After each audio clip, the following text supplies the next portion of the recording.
Hello student, आज हम vector algebra start करेंगे। तो वेक्टर अलजेब्रा का फर्स्ट टॉपिक है vectors. A quantity having magnitude as well as direction are called vectors.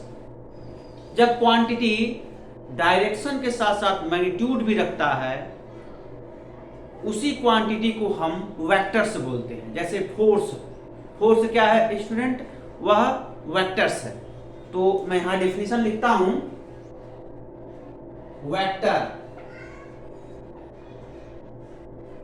A quantity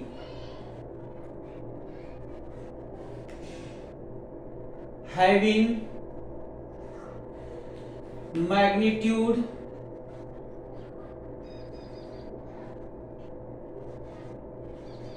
as well as direction,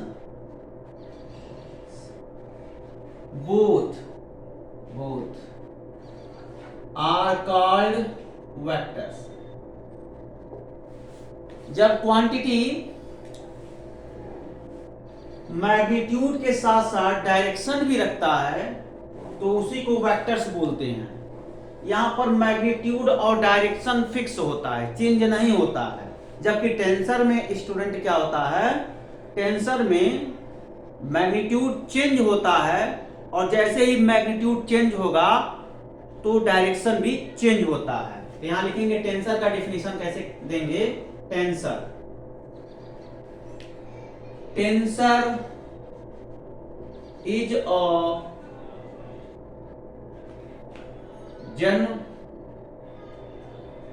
generalized form of vector and scalars, or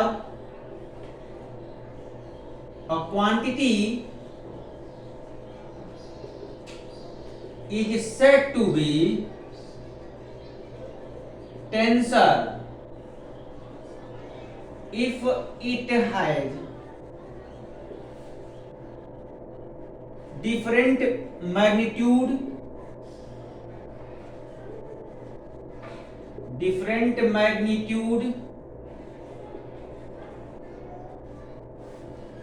corresponding different direction।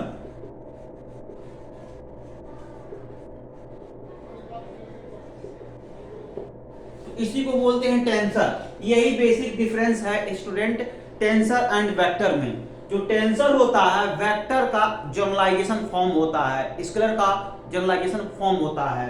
Basically tensor को हम matrix के form में right कर सकते हैं। तो एक बोला जाता है कि टेंसर को हम मैट्रिक्स के फॉर्म में राइट कर सकते हैं। जिस मैट्रिक्स का रैंक 1 होता है वह वेक्टर कहलाता है, और जिस मैट्रिक्स का रैंक 0 होता है स्केलर कहलाता है। ठीक है ना? तो यह स्टैंडर्ड जो है डेफिनेशन है वेक्टर्स और टेंसर्स का। ठीक, अब इसके बाद एक आता है स्टूडेंट इसका एग्जांपल। टेंसर का एग्जांपल क्या होता है? तो टेंसर का एग्जांपल होता है moment of inertia. Moment of inertia, जैसे आप रॉड का मोमेंट ऑफ इनर्शिया पढ़े होंगे फिजिक्स में। तो रॉड का मोमेंट ऑफ इनर्शिया क्या पढ़ते हो? ये मान लो रॉड है और इसका moment of inertia of rod mid point along perpendicular to the axis. इस रॉड के मिड पॉइंट और परपेंडिकुलर टू द एक्सिस, ठीक है, परपेंडिकुलर टू द एक्सिस के परपेंडिकुलर, और इसका मोमेंट ऑफ इनर्शिया क्या पढ़ते हो? mL²/12 पढ़ते हो। ठीक है। अब स्टूडेंट इस मोमेंट ऑफ इनर्शिया जो देख रहे हो ना, मोमेंट ऑफ इनर्शिया mL²/12, इसके डायरेक्शन को चेंज कर देते हैं। Moment of inertia of rod, moment of inertia one end of a rod along perpendicular to the axis। अब मैंने इस रॉड की वन एंड में मोमेंट ऑफ इनर्शिया निकालूंगा और इस मोमेंट ऑफ इनर्शिया, अब देखो इसके डायरेक्शन चेंज हो गए। यहां पर क्या था, ये mid point of the rod along perpendicular to the axis, moment of inertia one end of the rod along perpendicular to the axis. देखो डायरेक्शन चेंज हो रहा है, तो इसका magnitude moment of inertia ml²/3 होता है। देखो डायरेक्शन चेंज होने पर मैग्नीट्यूड भी चेंज हो गया।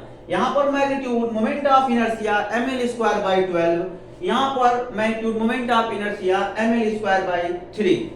तो इस तरीके से इसका इस क्वांटिटी का मैग्नीट्यूड चेंज होने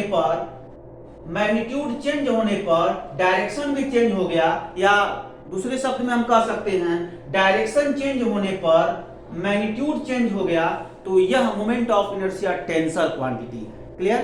ठीक है, तो इसको नोट करिए।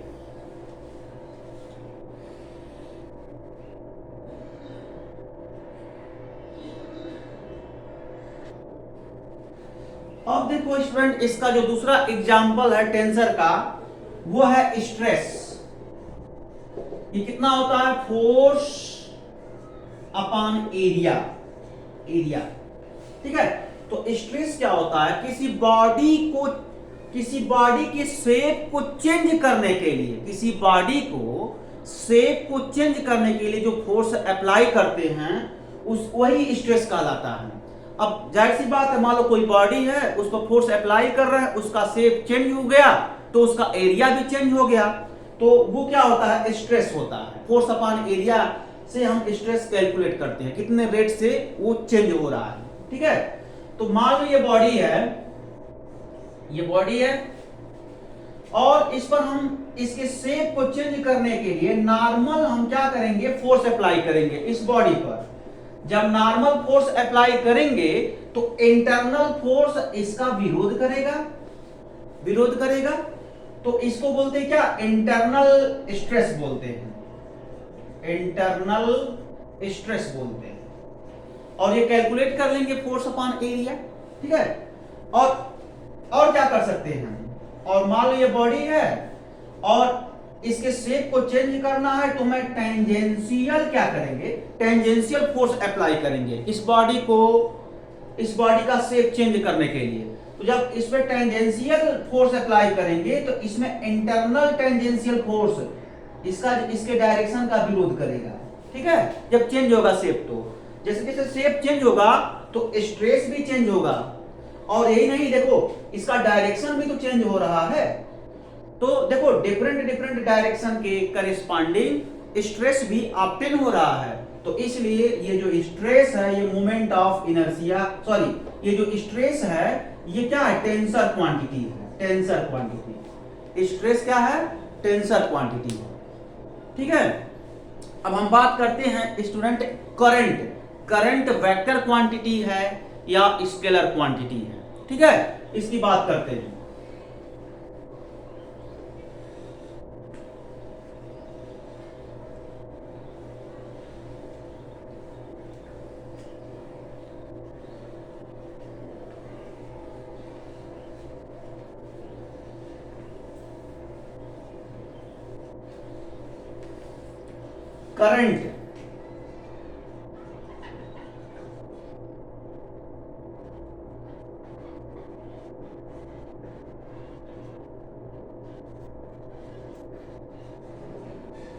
करंट वेक्टर क्वांटिटी है या नहीं, ये हमारा जो है टॉपिक है।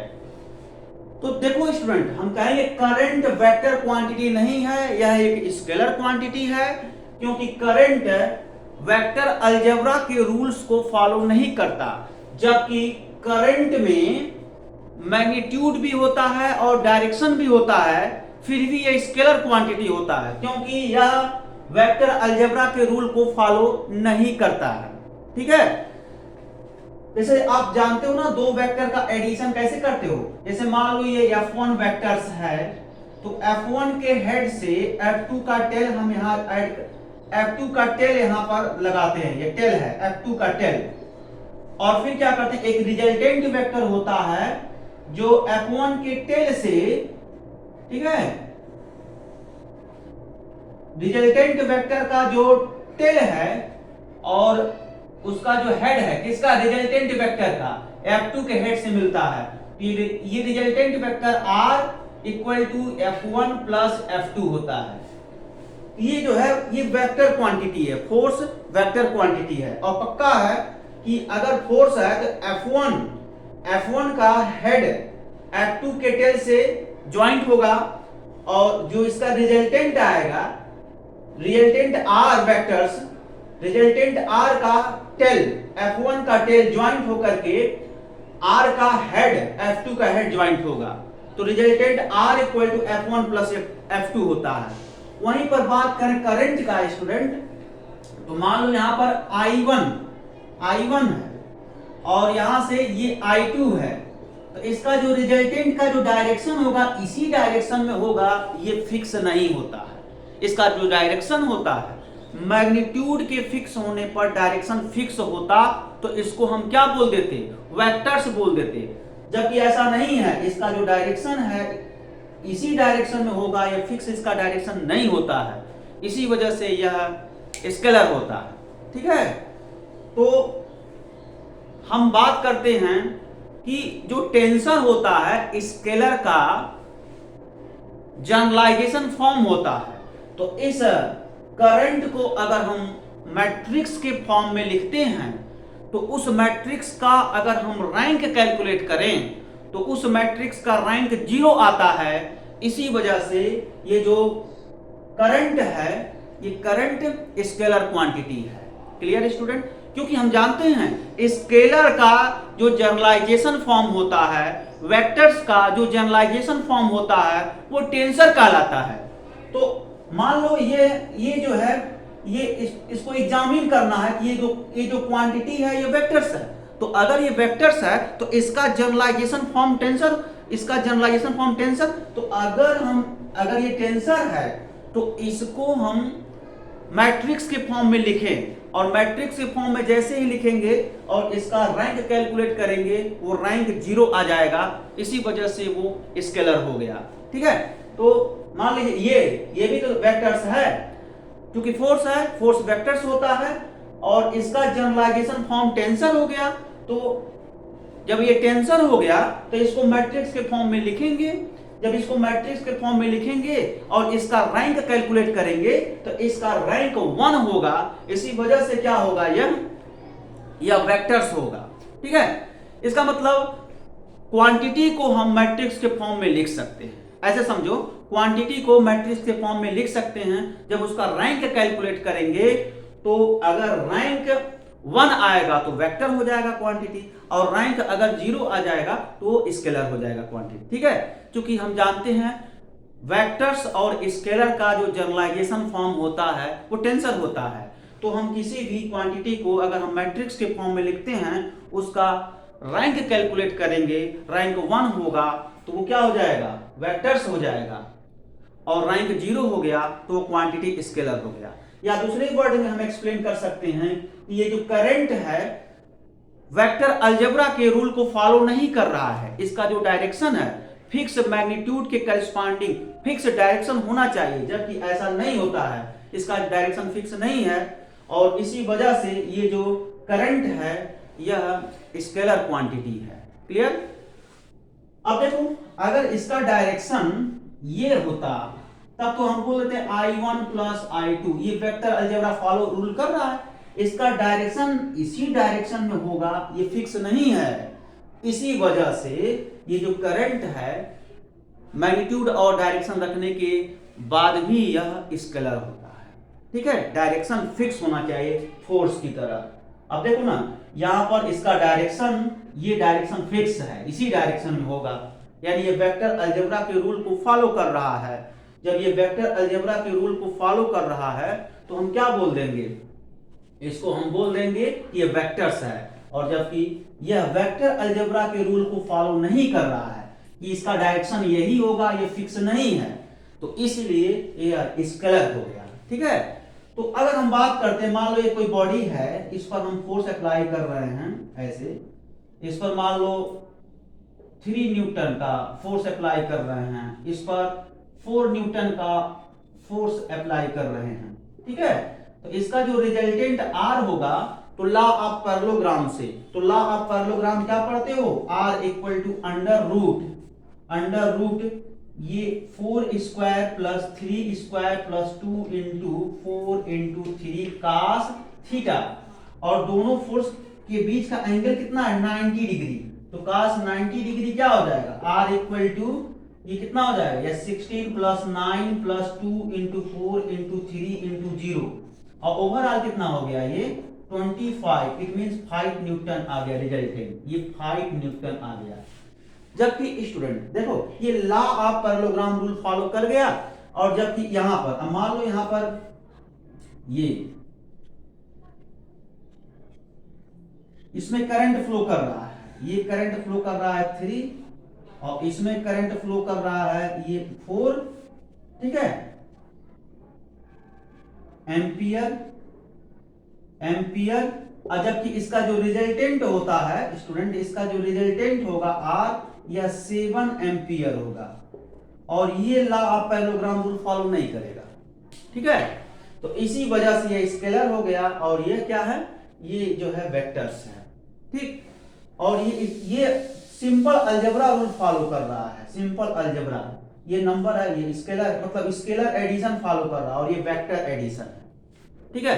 तो इसका एक्सप्लेनेशन हमने डिफरेंट वे में समझा दिया, यानी कंक्लूजन निकल करके यह आया कि करंट जो होता है वह स्केलर क्वांटिटी है, ठीक है।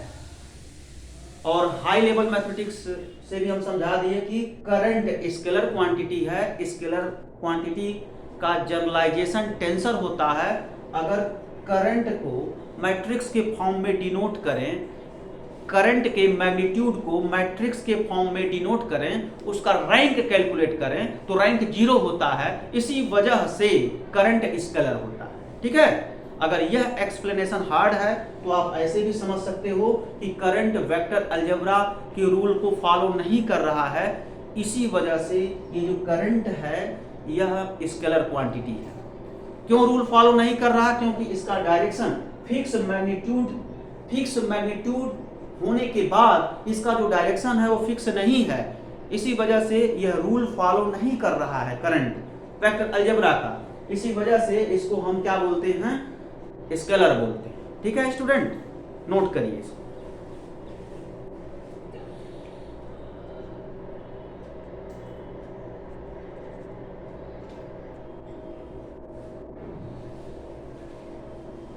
तो स्टूडेंट नेक्स्ट टॉपिक है types of vectors. Types of vector क्या है, there are so many type of vectors, zero vectors, unit vectors, position vectors, potential vectors, फिर आपके हैं लाइक वेक्टर्स,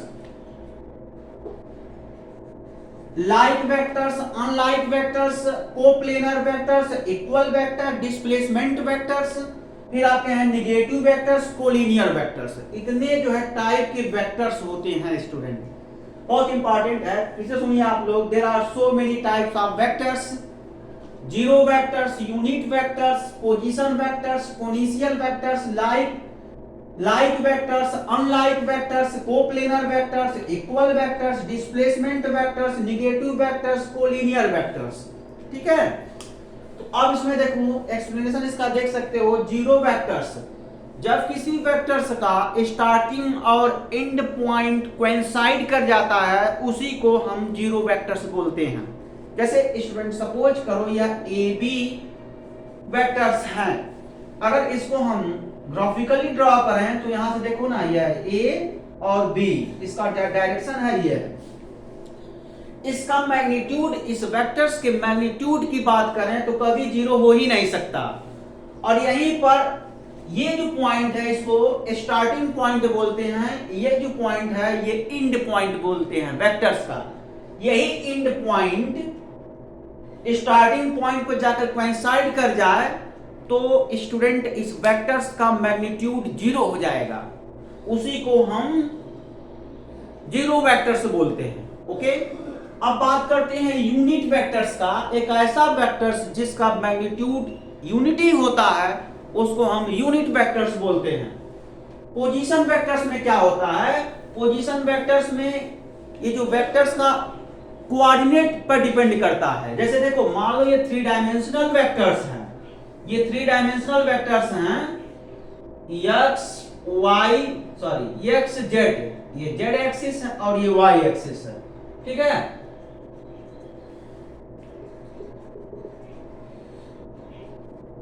और ये आपका ओरिजिन है 0 0 0। मान लो कोई वेक्टर्स है ओपी, तो इसका जो कोऑर्डिनेट है पी का एक्स वाई जेड, तो जो पोजीशन वेक्टर है ओपी का जो वेक्टर्स होता है position of P minus position of O, ठीक है। और यहां पर देख सकते हो जब लिखेंगे इसको तो x minus 0 i cap plus y minus 0 z j cap, y minus 0 j cap plus z minus 0 k cap, ठीक है।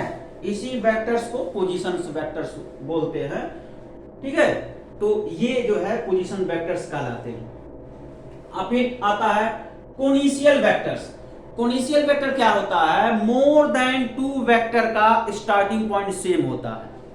When more than 2 vector its starting point is same are called coinitial vector. जैसे देखो student, यहां पर कोनिशियल vectors की बात करते हैं तो देखो ये वेक्टर ए बी और फिर यहां से एक वेक्टर कर दें ए सी, ठीक है। फिर एक वेक्टर और कर दें, ये आपका मान लो बी बी सी डी कर दें। तो आप देख सकते हो vector A B, vector A C, vector A D, ये 3 वेक्टर मैं लिख दिया और तीनों वेक्टर्स के जो स्टार्टिंग पॉइंट है वो सेम हो गए, तो इसी को क्या बोलते हैं? कोनिशियल वेक्टर्स बोलते हैं, ठीक है। कोनिशियल वेक्टर हुआ। लाइक वेक्टर्स और अनलाइक वेक्टर्स क्या होते हैं स्टूडेंट? मोर देन 2 वेक्टर्स के जो डायरेक्शन होते हैं वो सेम होते हैं, इसके मैग्नीट्यूड डिफरेंट होते हैं, उसी को लाइक वेक्टर्स बोलते हैं। जैसे मान लो ए बी वेक्टर्स हैं और सी डी वेक्टर्स, ये 2 वेक्टर्स हैं, इनके डायरेक्शन सेम हो जाए, डिफरेंट मैग्नीट्यूड के डायरेक्शन सेम हो जाए, इसको हम लाइक वेक्टर्स बोलते हैं। और यहीं पर ए बी का जो डायरेक्शन इधर और सी डी का डायरेक्शन इधर हो जाए, मतलब यूं कहें कि यह ए बी वेक्टर है और ये क्या है? ये डी सी वेक्टर्स हैं, तो हम इसको क्या बोलेंगे? डिफरेंट मैग्नीट्यूड के इसके जो डायरेक्शन है अपोजिट हो जा रहे हैं, तो इसको हम अनलाइक वेक्टर बोलते हैं, ठीक है। ये अनलाइक वेक्टर हो गए। कोप्लेनर वेक्टर क्या होते हैं? को मतलब सेम, प्लेन मतलब प्लेन, मतलब more than 2 vector lie in a same plane are called coplanar vectors.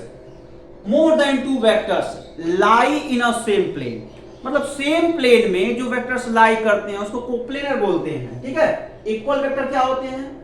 Equal vector में मान लो मोर देन 2 वेक्टर्स हैं, इसके डायरेक्शन सेम हो जाए, इसके मैग्नीट्यूड सेम हो जाए, उसको हम क्या बोलते हैं? उसको हम इक्वल वेक्टर्स बोलते हैं। क्लियर? अब आता है बात डिस्प्लेसमेंट वेक्टर्स का। जो डिस्प्लेसमेंट वेक्टर्स होता है, जैसे मान लो स्टूडेंट कोई वेक्टर्स केएल है, केएल क्या है? यह वेक्टर्स है, ये डिस्प्लेस कर जाए, क्या? के टू एल की तरफ ये डिस्प्लेस कर जाए, तो जो डिस्प्लेसमेंट वेक्टर्स होता है, डिस्प्लेसमेंट वेक्टर्स एल माइनस के हो जाए, डिस्प्लेस कर गया, ठीक है ना। तो इसको हम और अच्छे से समझते हैं स्टूडेंट। पहले आप क्या करो, इसको नोट कर लो।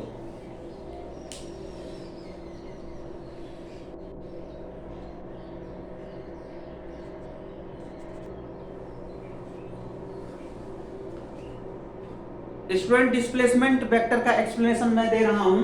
Displacement vectors, displacement vectors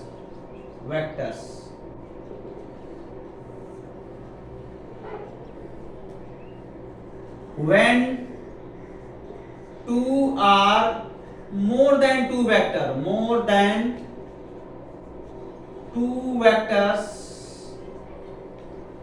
join tail to tail and again join again join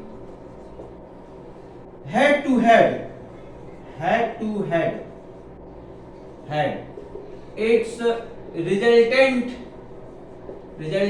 is called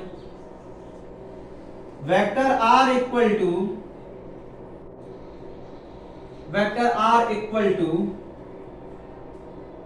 vector b minus vector a.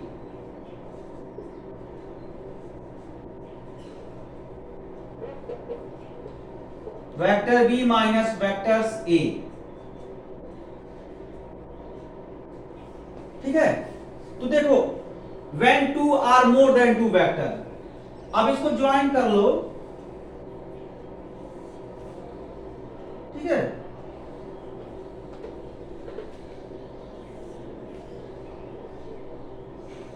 ये देखो इसका टेल दोनों टेल से ज्वाइन कर गया, ये हेड है और हेड है। देखो ये टेल से ज्वाइन कर गया ना। मान लो ये वेक्टर a है और ये वेक्टर b है, ठीक है। और यहां से इस वेक्टर ये कितना हो जाएगा, ये वेक्टर्स r है। तो देखो हेड टू हेड ज्वाइन कर रहा है, ये जो वेक्टर है इसके हेड से ज्वाइन कर जा रहा है, ठीक है। ये जो है इसके हेड से ज्वाइन कर गया। तो जब ज्वाइन कर जाएगा तो इसी वेक्टर्स का जो वैल्यू होता है, देखो ये vector a plus vector r equal to vector b होगा। इस तरीके से देख सकते हो, vector a plus vector r equal to vector b हो गया। तो वेक्टर r इक्वल टू क्या हो जाएगा, vector b minus vector a हो गया। यही डिस्प्लेसमेंट वेक्टर कहलाता है, ठीक है। यह डिस्प्लेसमेंट वेक्टर कहलाता है। तो इस तरीके से हम काम करते हैं। तो सिंपली जो रूल होता है, ऐसे रूल होता है ना, मान लो ये वेक्टर इसका हेड, इसके हेड से कोई ऐड करते हैं इसके टेल, ये टेल और ये हेड हो गया, ठीक है।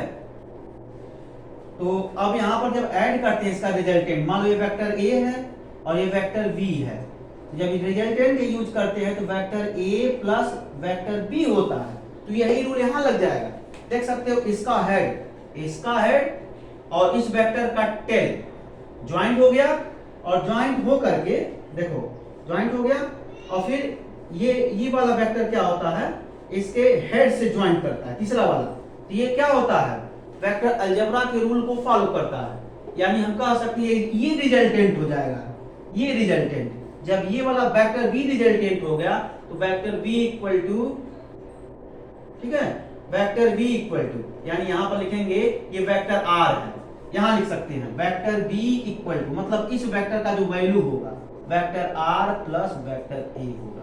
तो वेक्टर r की वैल्यू जब कैलकुलेट करेंगे तो ये आ जाएगा। यही डिस्प्लेसमेंट वेक्टर्स होता है। सिंपल सा समझो स्टूडेंट आप सभी लोग कि वेक्टर्स केएल है, वेक्टर्स केएल को डिस्प्लेसमेंट वेक्टर कहेंगे जब वेक्टर्स केएल डिस्प्लेस कर जाए k टू l के डायरेक्शन में।